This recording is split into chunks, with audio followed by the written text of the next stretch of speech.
With your face reflecting bright green, brights and blues. You know I kinda want to disappear with you, but don't think that is what I would usually do.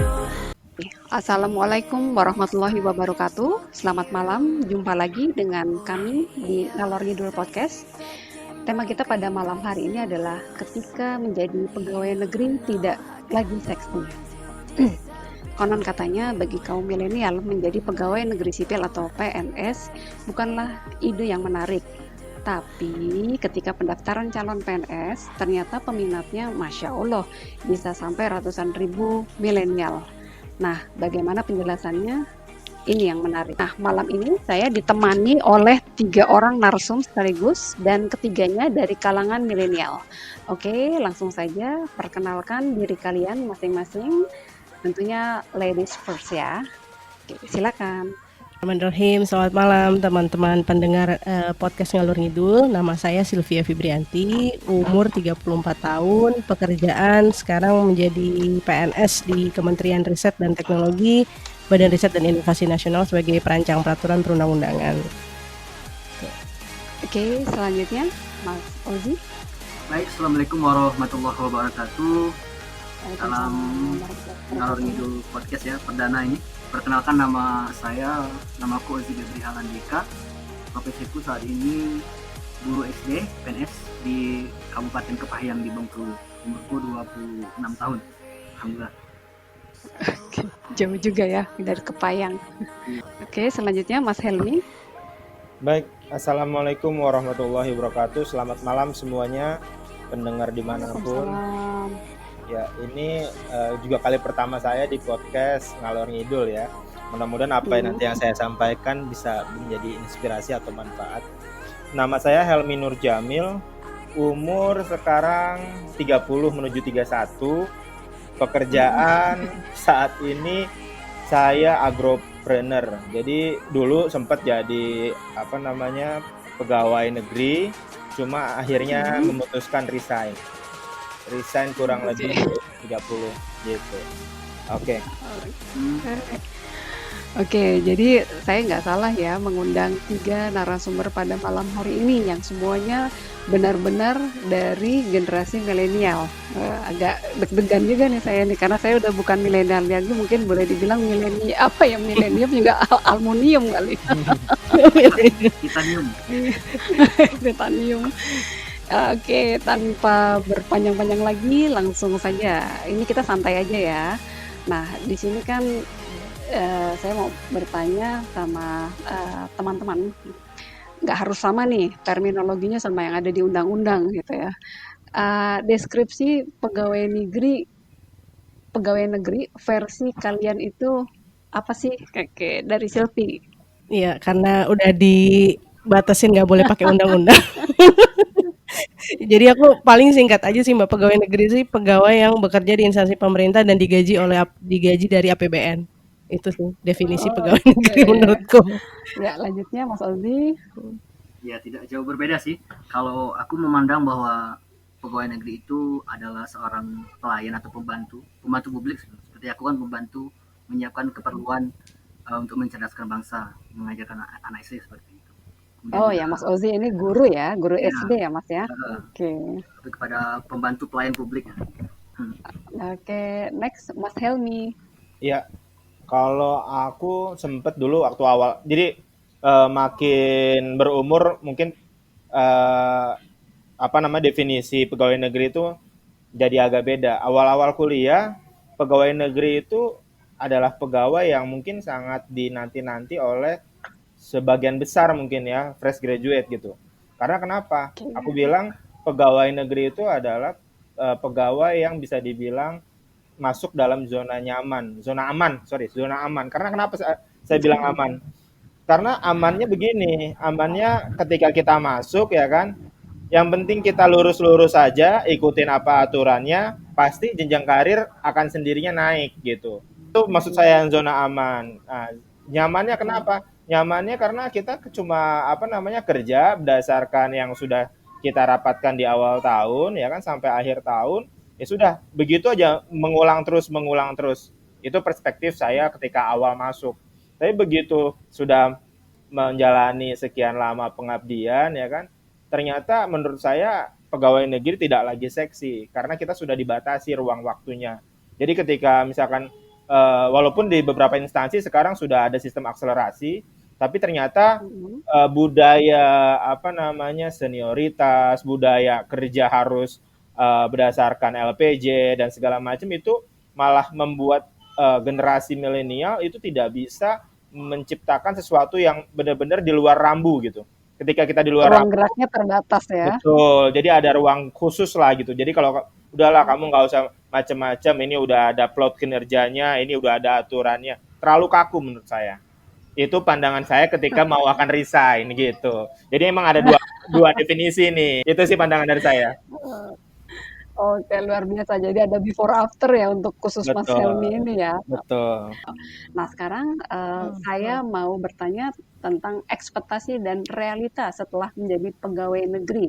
Mulai dari Mbak Silvi, monggo. Ekspektasi kalau aku dulu tuh beranggapan jadi PNS tuh kayaknya enak banget ya. Maksudnya kita kan bisa selama jadi mahasiswa tuh kan idealis, Mbak. Mengkritisi semua kebijakan pemerintah. Berharap dengan masuk sistem kita bisa memberikan masukan-masukan yang signifikan gitu buat kebijakan ke depannya. Iya, sejauh itu ekspektasinya. Sejauh akhirnya pas dijalanin selama hampir lebih dari 5 tahun, ya alhamdulillah sih enggak.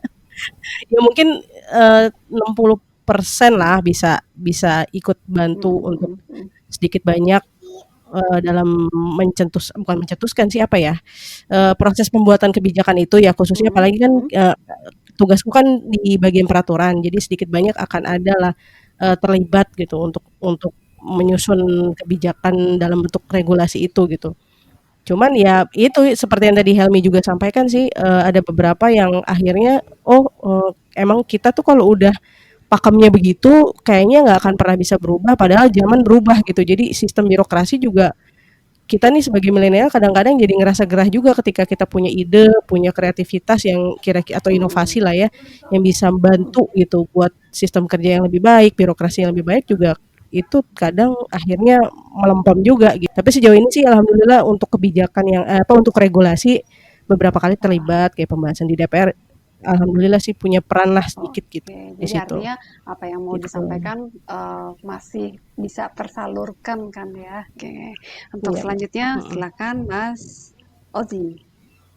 Oke ya, asik nih dari Bang Helmi juga Mbak Silvi juga banyak dari sudut pandang. Kalau menurut aku karena masih baru juga ya, karena aku baru 2019 kemarin lulusan 2019. Oh oke, baru setahun ya. Baru setahun ya. Jadi awalnya ekspektasi. Awalnya dulu aku belum langsung minat sih jadi PNS apalagi dalam profesi guru kan, karena aku kemarin sempat melanjutin S2 dulu sambil jadi guru honorer kemudian lanjut S2. Jadi dari sana ekspektasi pada dasarnya PNS itu dalam tanda kutip terlihat modis ya, karena karena di daerah kami terutama di Bengkulu, di daerah di Kabupaten Curup itu profesi PNS itu masih terdengar wah dan dianggap kerja idaman karena gajinya besar, kemudian gairahnya tinggi kan, bahkan membuka peluang pasar kan. Lihat saja sekarang banyak kursus-kursus CPNS, kemudian buku-buku CPNS bestseller kan. Cuman kemudian dianggap juga hidupnya mudah, disayang orang tua, juga dicari-cari mertua. Memang benar sih kalau di dekat tempat kami masih begitu. Cuman ketika kenyataannya baru-baru ini aku temui terutama dengan teman-temanku seperti itu kan, PNS itu bukan untuk profesi orang yang mengejar kekayaan. Bahkan ada pula orang di dekatku ya, padahal belum PNS 100% dia sudah gak ada SK. Bayangkan itu perubahannya drastis banget. Dan kepada guru-guru seniorku itu kebanyakan PNS yang mungkin terlihat modis dalam tanda kutip, itu rata-rata kebanyakan gaya hidup mereka berubah. Jadi berubah, padahal PNS itu kan dalam tanda kutip itu bersahaja, sederhana. Itu yang kiranya agak susah. Jadi kalau menurut untuk realita, aku pikir masih kembali kepada diri sendiri ya, bagaimana orang itu bisa membawa dirinya. Oke, ya lanjut ke Mas Helmi.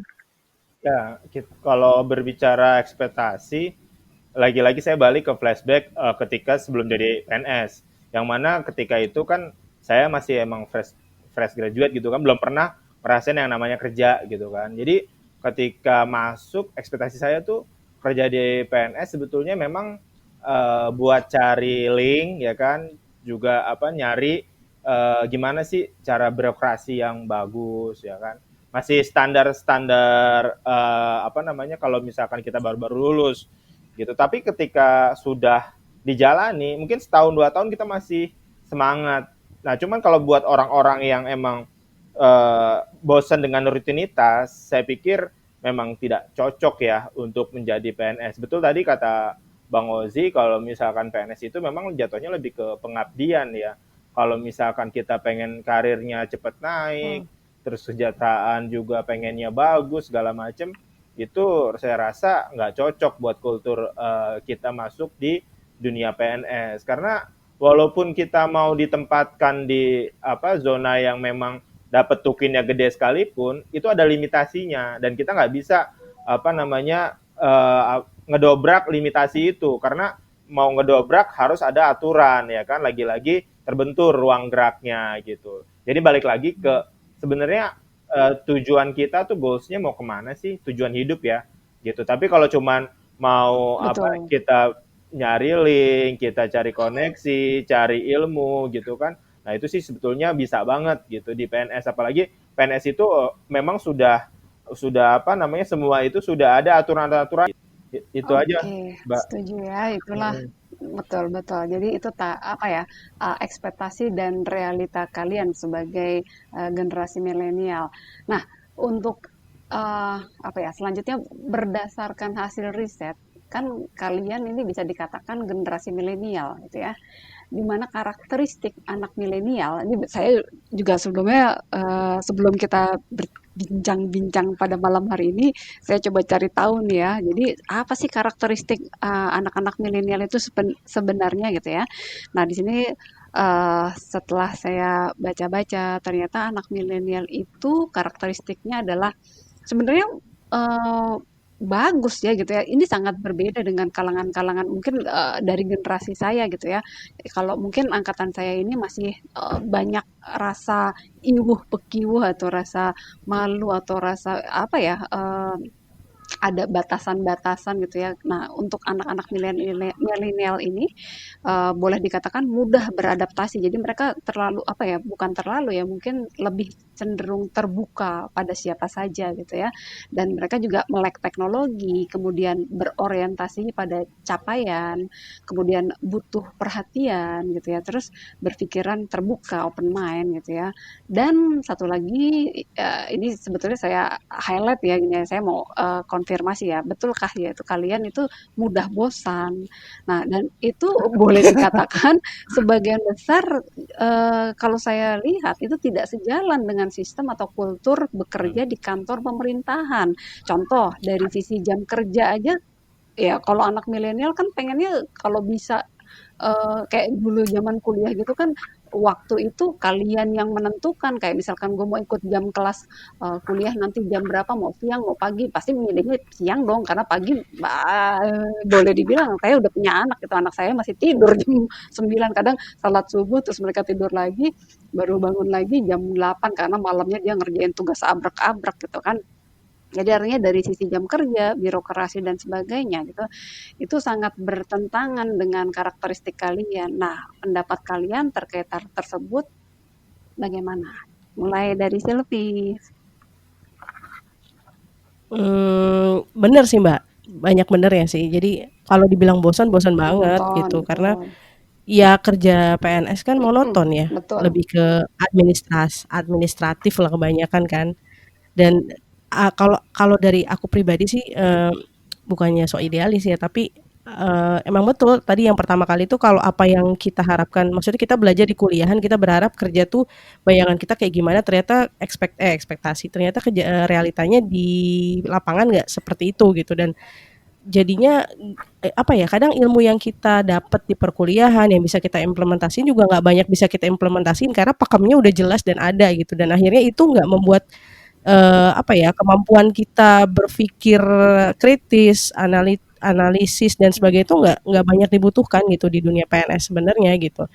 Tapi yang pasti paham lah dengan birokrasi-birokrasi yang selama ini memang ya dari dulu kayak gitu, ya udah begitu aja gitu, nggak ada perubahan, nggak ada yang mau diperbaiki atau disempurnakan atau dirubah atau ya itulah gitu.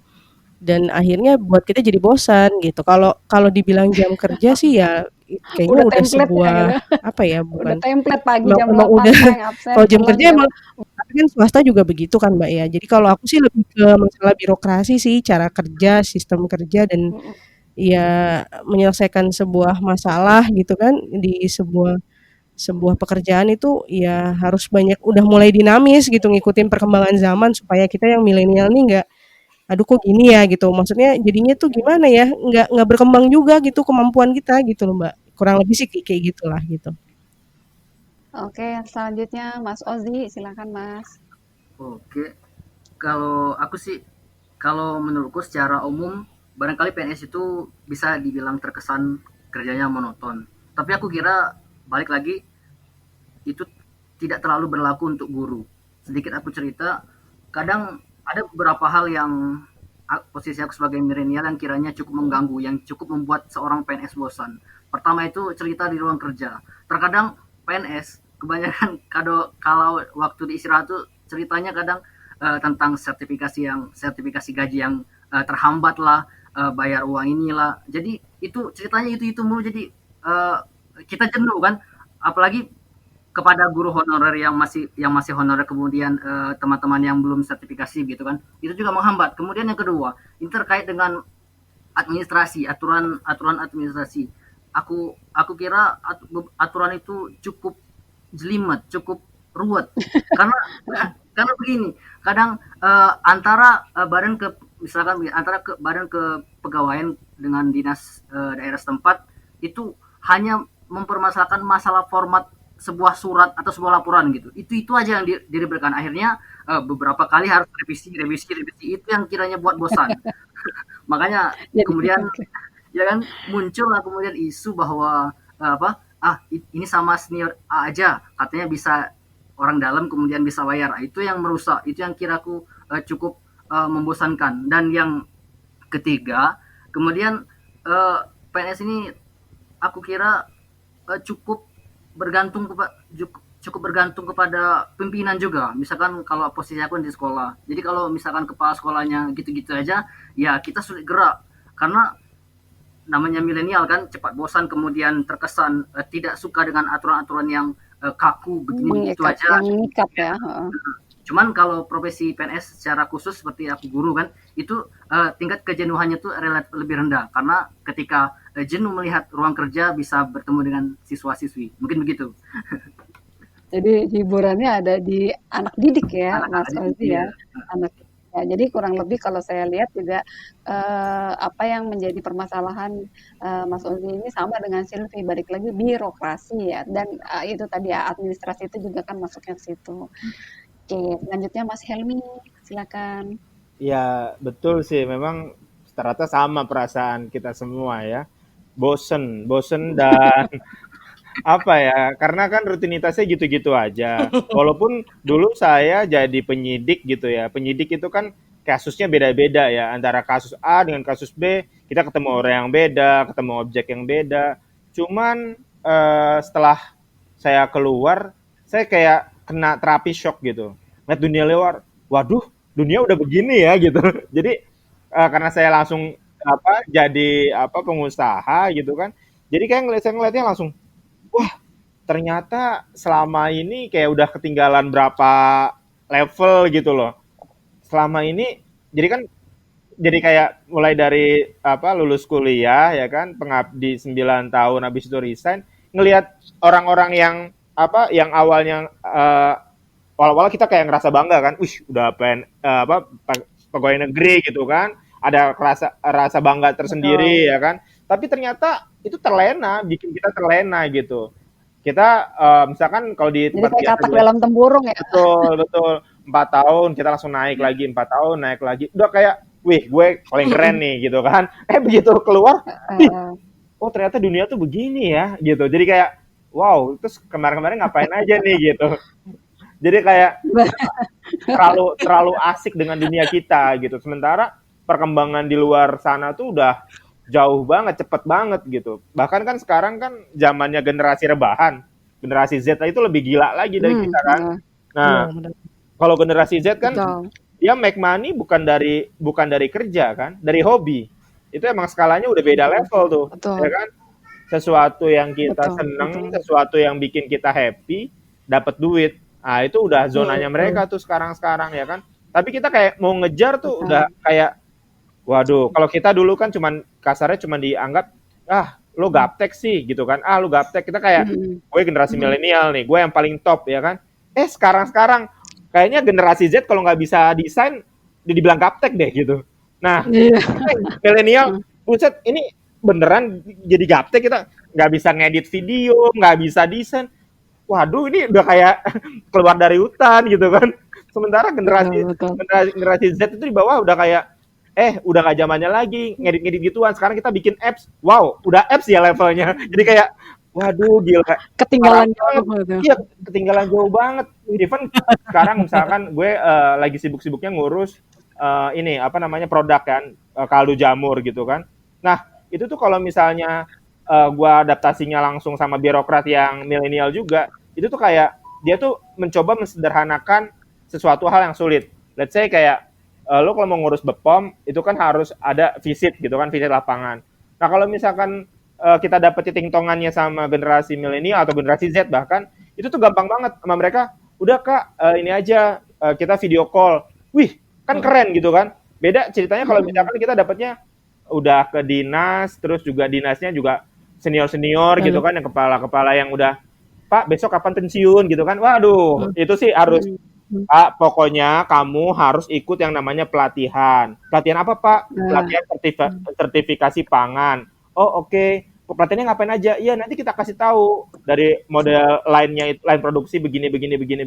Dalam hati, Pak, kan zamannya sekarang udah semuanya online. Kalau Bapak cuma mau ngasih tahu begitu, ya udah online aja ya enggak? Pakai online. Jadi kalau misalkan kita enggak cepat menyesuaikan perkembangan zaman, waduh, saya pikir kita terutama yang di birokrat gitu ya, terutama yang kan tadi benar juga kata Bang Ozi, apa kata pimpinan biasanya kalau birokrat kan. Nah kalau pimpinannya itu nggak melek perkembangan, ya udah wassalam. Cerita plus minus gitu ya, plus minus. Memang ada plusnya, ada minusnya. Ya mungkin kalau misalkan generasi milenial jam terbang mungkin nggak sedalam dengan rekan-rekan yang udah senior. Tapi untuk inovasi, untuk ide-ide, mungkin itu yang harus jadi kayak dikombinasikan. Kalau kita mau open mind gitu, kayak saya kan udah termasuk angkatan generasi aluminium tadi saya bilang. Jadi kayak panci, platinum. Kalau panci aluminium udah siap masuk ke tukang abu gosok. Yang jelas kita berharap semoga ke depan gitu ya, kalau memang anak-anak milenial nanti menjadi pimpinan atau pemimpin gitu ya, harapan kita ya mereka bisa membawa perubahan yang lebih besar. Nah, selanjutnya peta persoalan birokrasi di Indonesia kan begitu ruwet nih, ditambah lagi wilayah Indonesia yang begitu luas, yang terdiri dari kepulauan-kepulauan. Nah, oleh karena itu, inovasi dan kreativitas dibutuhkan untuk segera menyelesaikan persoalan ini. Jika ada masukan atau aspirasi untuk perbaikan ke depan, apa yang akan kalian sampaikan? Ya, silakan mulai dari Silvi. Apa aja bebas. Perbaikan dari aspek apa, Mbak? Apa aja ya? Itu sih tadi ya perampingan birokrasi, terus juga lebih ke melek teknologi sih ya. Maksudnya kita tuh udah harus serba mudah gitu, jangan dipersulit gitu. Kayak contoh lah, ya di kantor kita aja kan mau pakai e-sign aja kayaknya maju mundur, mau pakai disediain arsip persuratan elektronik juga nggak semuanya pakai. Padahal kita tuh di luar sana udah mobil ada yang autopilot apa segala macam gitu kan. Banyak yang udah ketinggalan gitu. Ya itu sih harus mengikuti perkembangan zaman itu lebih tepatnya sih. Sama kebutuhan-kebutuhan yang kebijakan yang dikeluarkan juga oleh pemerintah tuh harusnya memang udah punya arah dari awal ya, dari perencanaannya misalkan, ya itu kalau di kantor kita kan ada rencana induk riset nasional itu Mbak, itu benar-benar harus dipakai gitu supaya hasilnya tuh kebijakan pemerintah tuh benar-benar dirasain. Kadang-kadang kalau orang kita itu bikin outline sendiri, tapi Iya. dijalanin juga enggak, malah kemana-mana gitu. Yang paling penting lagi ke depan kayaknya yang paling harus dijalani adalah kolaborasi sih kayaknya. Kolaborasi itu Oke. penting banget kayaknya, baik itu dari sisi pemerintah maupun swasta ya. Karena kan ya penting buat perkembangan ke depannya sih, buat apapun lah, segala aspek kayaknya. Itu aja sih. Oke, kalau aku pertama sebenarnya ingin mengapresiasi ya, karena semenjak hadirnya sistem CAT PNS sejak 2013 kemarin kalau nggak salah, makin kesini pandangan orang terhadap PNS itu lebih enak gitu. Jadi maksudnya siapapun kalau dia ingin masuk PNS bisa dengan jalur yang transparan tanpa ada bau-bau orang dalam kemudian atau jual-jual sawah seperti itu ya. Kemudian ada juga sekarang kan sudah dihadirkan program seperti kepala sekolah penggerak, guru penggerak, kemudian dan beberapa hal yang lainnya oleh pemerintah pusat. Aku kira itu sangat mendukung sekali untuk kemajuan dari segi inovasi ataupun dari segi pemangkasan birokrasi. Jadi harapan aku pribadi juga kita semua sebaiknya birokrasi yang sepele atau seperti yang aku kisahkan tadi tentang format surat yang sedikit berbeda itu disingkirkan jauh-jauh lah. Kemudian juga jangan lupa pihak-pihak atasan ini kalau bisa sering survei ke lapangan seperti itu. Jadi jangan hanya menilai berdasarkan data yang diterima tiap tahun. Misalkan dari laporan kinerja kepala sekolah tiap tahun tanpa melihat sekolah. Dan terakhir harapanku juga kepada pemerintah, sekarang kan langit pendidikan kita agak mendung ya semenjak baru-baru ini ada berita panas bahwa cukup hangat bahwa PNS terutama dari posisi guru ingin dimutasi semua ke PPK. Itu mereka berangkat dari P3K ya, berangkat dari alasan bahwa pemerataan distribusi guru itu susah. Distribusi guru PNS itu susah. Jadi mungkin ke depan pemerintah itu aku kira butuh yang namanya perekrutan lebih memaksimalkan putra daerah seperti itu. Ya, kalau dari saya, karena saya udah ngelihat perspektifnya dari dalam dan luar ya. Jadi saya cuman pengen bilang sih, sebetulnya banyak terobosan-terobosan dari pemerintah. Cuman terkadang itu hanya dijadikan sebagai dalam tanda kutip objek. Kenapa saya bilang begitu? Karena sebenarnya udah banyak kayak misalkan e-budgeting, apa, semuanya udah pakai gitu kan istilahnya. Cuman pas aplikasinya di lapangan kadang-kadang suka kayak lu pakai e-budgeting, pakai apa segala macam, cuman manualnya juga nggak ditinggalin gitu. Ujung-ujungnya juga jadi kayak kerja 2 kali.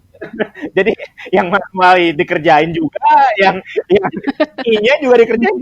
Iya. Dalam hati Bener, belum move on. gitu kan. Jadi kayak nggak mau bajir ya malahan gitu kan. Jadi kayak malah double job gitu. Kadang-kadang suka capeknya dong. Masih banyak Capek dong gitu. kalau nggak ada. Gimana sih? Udah ada Gitu kan. sofa minta di print ada yang di situ. Kayak oke, semuanya kita udah serba online ya apa segala macam. Ujung-ujungnya, Pak, ini dokumen belum dikirim. Lah, perlu kirim juga. Ya kan jadi kan lucu kan. Kalau kita mau ninggalin satu zaman, pasti di zaman itu nggak semuanya juga positif. Pasti ada negatifnya gitu. Mungkin pejabat-pejabat ataupun rekan-rekan yang senior khawatir nanti ada temuan atau ada apa, dia susah nyari file, nyari bahan apa segala macam. Padahal kalau misalkan kita tahu itu rekam jejak digital itu lebih sakti mandraguna gitu kan, lebih sadis gitu kan.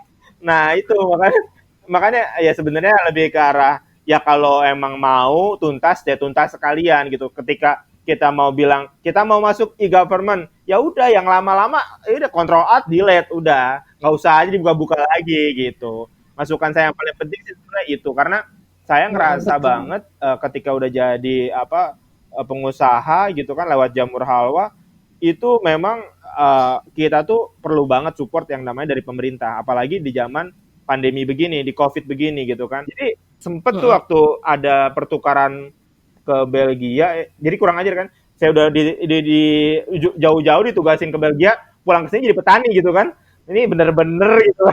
Udah di cuman saya di sana malah jadi kayak introspeksi diri. Kok bisa ya petani-petani di luar tuh gila kayak kaya sampai habis pikir gitu, sejahtera.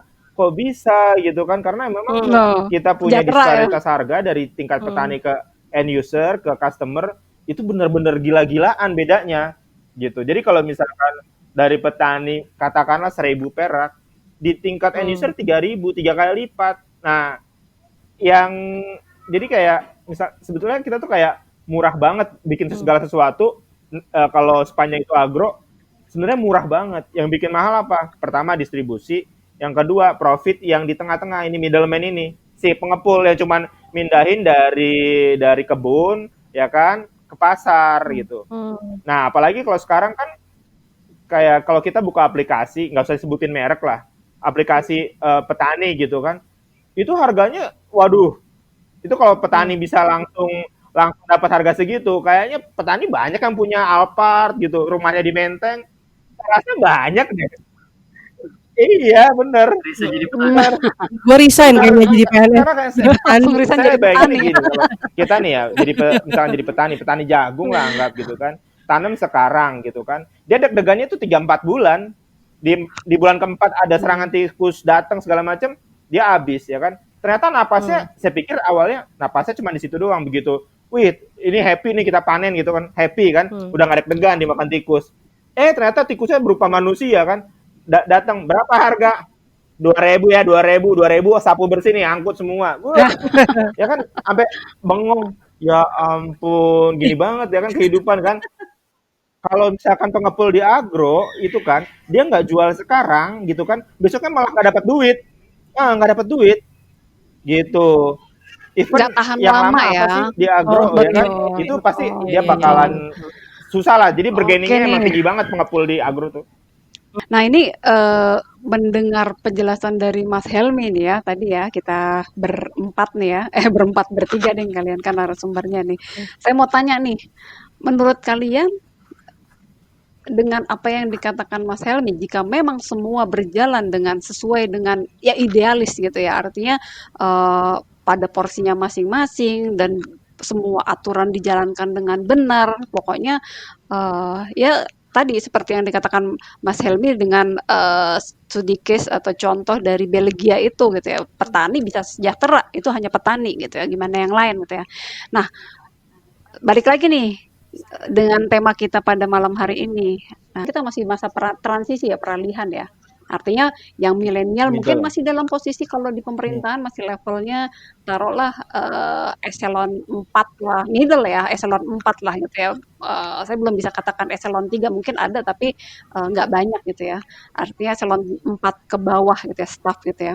Nah, ketika nanti mereka menjadi pucuk pimpinan gitu ya, mereka-mereka yang milenial ini gitu ya, sudah mulai menggantikan menyapu bersih generasi yang saya nih aluminium ini itu apakah pegawai negeri itu masih seksi di mata kalian?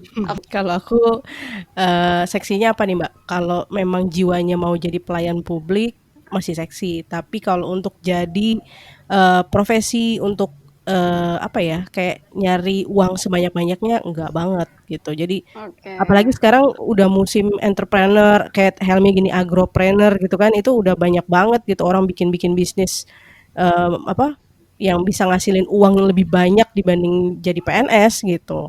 Oke. Cuma mungkin dari sisi kenyamanan mungkin masih tetap itu kayaknya jualan Masih seksi ya? jualan nomor 1 kalau Oke, artinya kalau dari Silvi menjawab masih seksi gitu ya? masih kalau kitanya memang niatnya mau melayani publik ya niatnya itu. Oke, masih seksi tapi tergantung dari kita ya, niatnya apa? Ya. Kalau aku memandang bahwa kalau PNS masih seksi sih, karena sejatinya beda, benar. Karena entah itu niat atau tidak, cuman setiap tahun pembukaan PNS itu akan adalah kesempatan bagi setiap orang, karena tidak semua orang itu bisa langsung sukses atau kadang dia masih galau mencari pekerjaan kan. Kadang awalnya dari pengangguran, kemudian karena dia tidak dapat pekerjaan, akhirnya iseng-iseng tes PNS dapat, malah betah di situ, malah mendapat zona aman bin nyaman nanti sampai akhir. Aku kira masih seksi. paling yang berubah paling malah lebih cepat perubahan kebijakannya yang lebih pro kepada PNS mungkin nanti ya di masa depan. Waduh, kayaknya gue ekstrim sendiri ya. Gue bilang sih nggak seksi. Nggak, karena gini loh. Nggak apa-apa. Oke, kita justru butuh pandangan yang berbeda.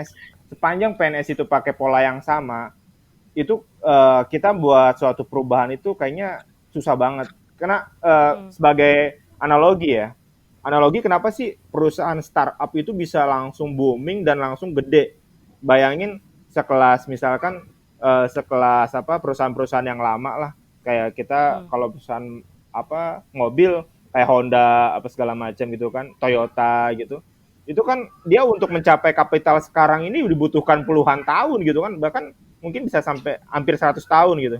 Tapi kalau startup Amazon, Facebook segala macam semua itu hitungannya cuman paling lama berapa belasan tahun kan, itu cuman Facebook mulai dari berapa sih gitu kan, maksudnya umurnya masih muda-muda banget. Setelah dilihat-lihat mulai dari CEO ya kan sampai dengan staffnya emang dia kayak ngemotong zaman gitu.